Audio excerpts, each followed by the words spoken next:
Hey, this is Pamela Riemenschneider. I'm the retail editor for Blue Book Services, and this is the Produce Reporter Week in Review. Greg, our colleague, Richard Smully, not a fan of Amazon or No, I Amazon's think grocery. we're going to have a retail heavy talk today. And yes, he is not a fan at all. He wrote a column this week kind of suggesting that the analysts saying that Amazon should buy up all the stores that will be redistributed if the Kroger Albertsons merger goes through, they should buy those up and increase their market share. And his point is they're doing terrible now. Why would they want to have 500 to 800 more stores? Do you agree with that? I've got a couple of thoughts about this. First of all, the line in from his story that Amazon is flopping around like a dying flounder. Excellent. But I do agree with it in some ways, but I also remember when Amazon bought Whole Foods, and then we just sat there and we're just like, what are they going to do with Whole Foods? At the time, they're just gobbling up data. And that's the thing that a tech company like Amazon is doing, is learning. It's teaching its data to understand grocery. And at the same time, it is also deploying a huge beehive of its own vehicles. So they've got the deal with Rivian with electric trucks to deliver all their stuff. It's got an army of people. No longer are they doing primarily third-party logistics for its Prime deliveries. They're doing their own people. I had one of my neighbors say she ordered something on Amazon Prime at 8 in the morning and it showed up by 10. And that is not uncommon in our neighborhood. It's not common in places that are less dense with the less Amazon infrastructure, but believe me, the Amazon infrastructure is coming to every remotely densely populated area in the country.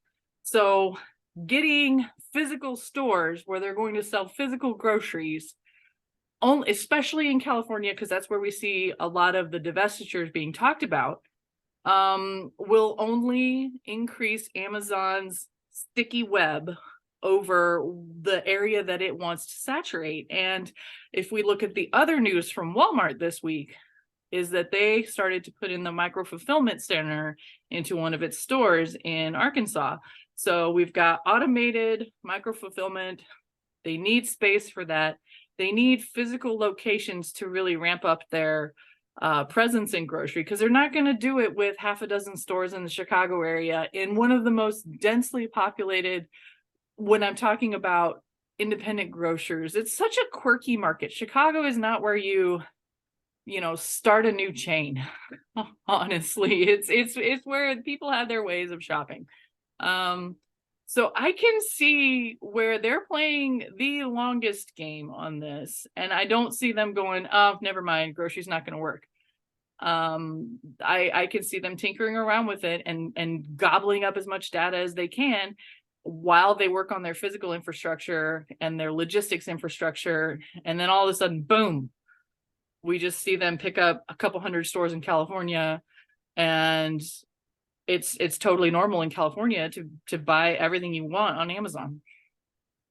Right, but that's kind of outside Richard's point, which is Whole Foods and now the new Amazon grocery stores, the consumer experience is a poor one.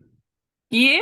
Not a good one. You and I visited one in Chicago when we were there last, and it wasn't that pleasant. I mean, it wasn't a But great selection. There weren't any customers in there. So it's just you're is it you're saying they're gonna buy up stores for the data and they don't really care about the in-store consumer experience. they're going to buy up stores for the micro fulfillment possibilities for because the other thing is that a huge part of that store in Chicago was micro fulfillment for not only grocery but also Amazon. And the in-store experience hasn't been amazing, but I think that they're working on it. I think they're figuring out what works, and what's going to be key for them to figure out what works is newer shoppers. It's people who want a hands-off grocery experience. It's people who want to walk through a store, put everything in their dash cart, and walk right on out without having to interact with anyone. And maybe they still want to pick their groceries. Maybe they're not.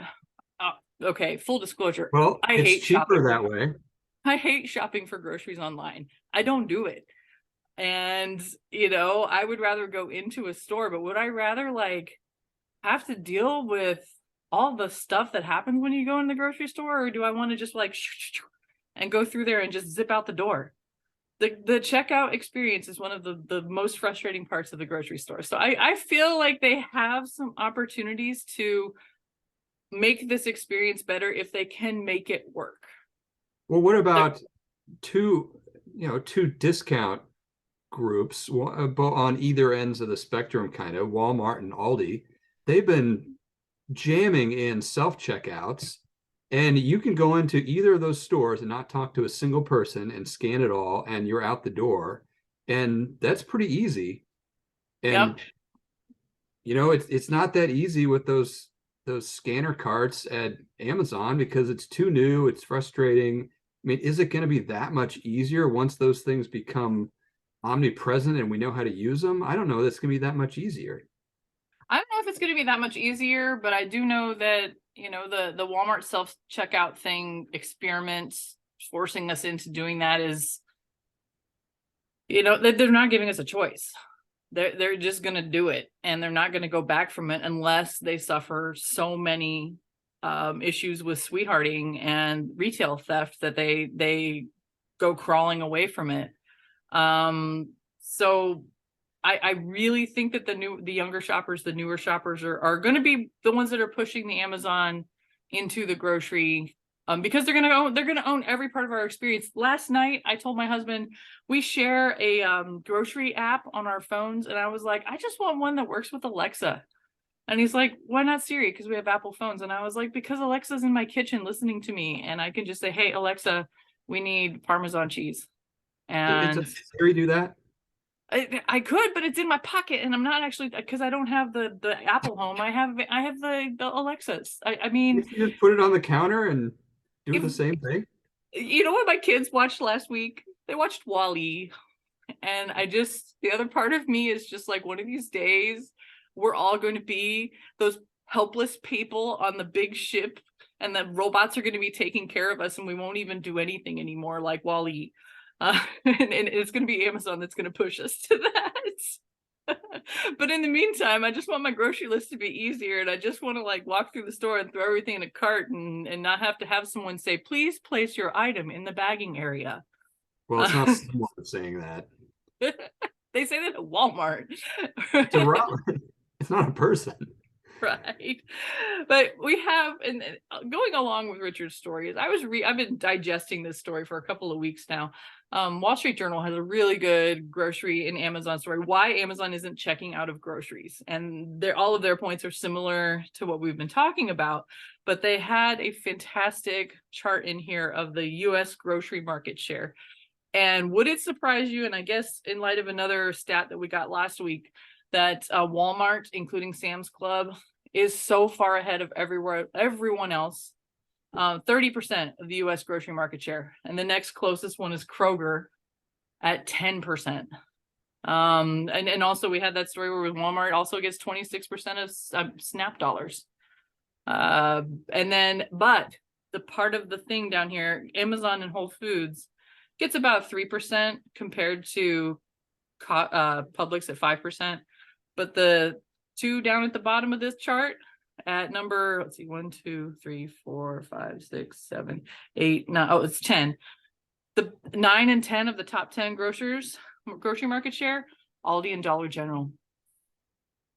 Like, those numbers have changed recently. Like the last 2 years. Yeah.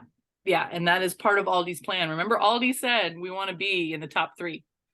As far as store count, and then they're closing in on a lot of these grocers. And I wouldn't say that the shopping experience at Aldi is premium, nor is it at Dollar General. The opposite.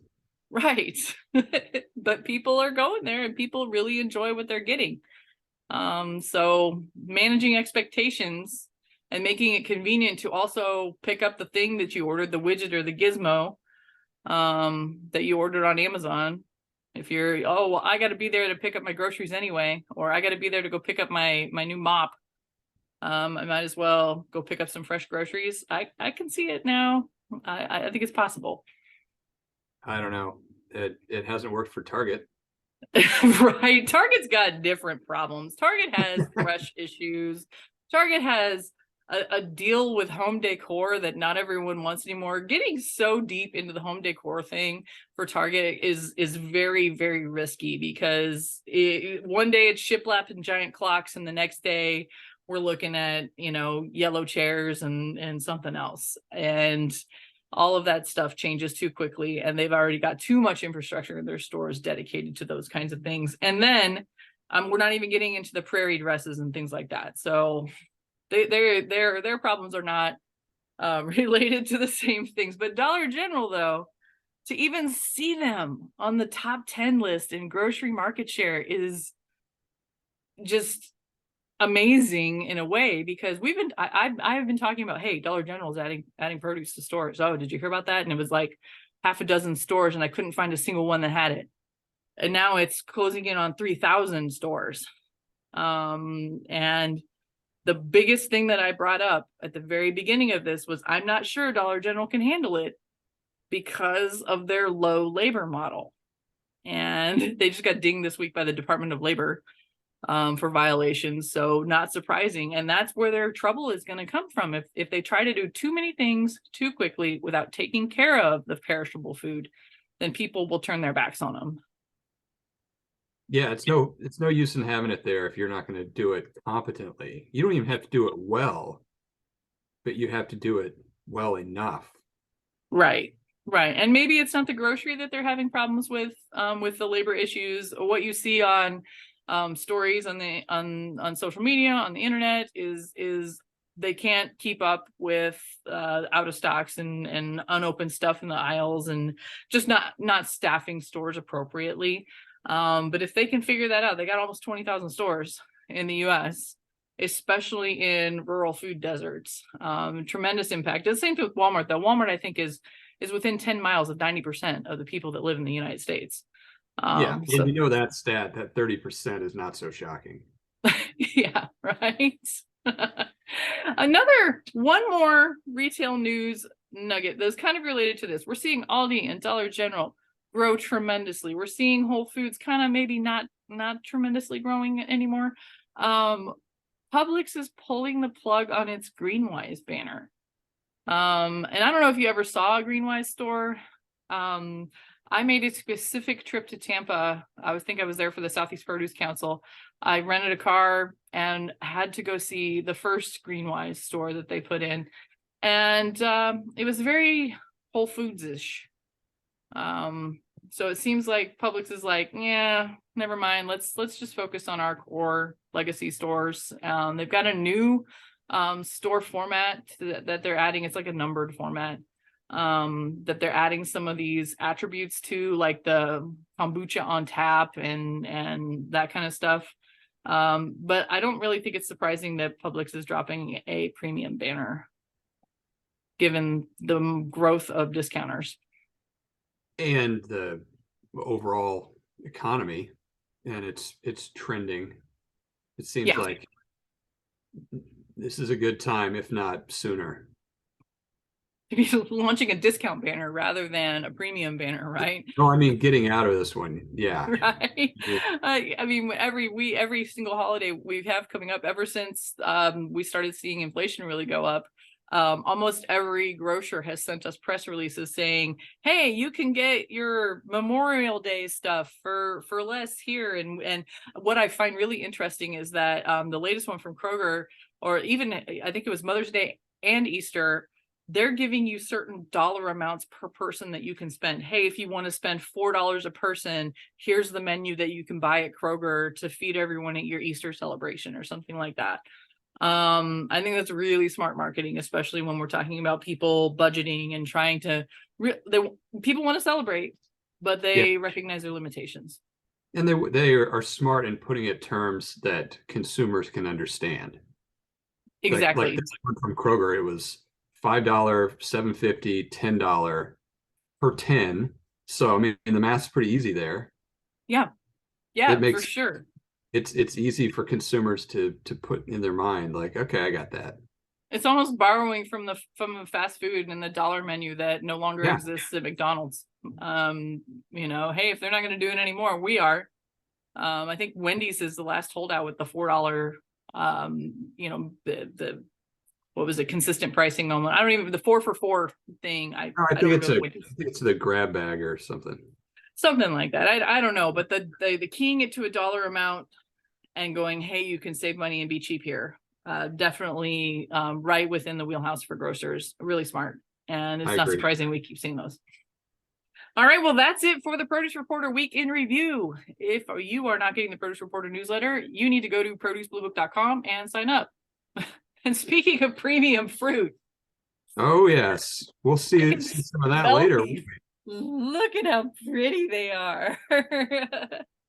You know what? My son, who loves pineapple, was like, we should have tacos al pastor. And I'm like, my dude, we are not putting these in a taco. I will just go get whatever pineapple at the store and we can eat that in a taco. Yeah, well, maybe those would go in rum nicely. Possibly. We do have a holiday weekend coming up. You can save some money on the fruit. There you go.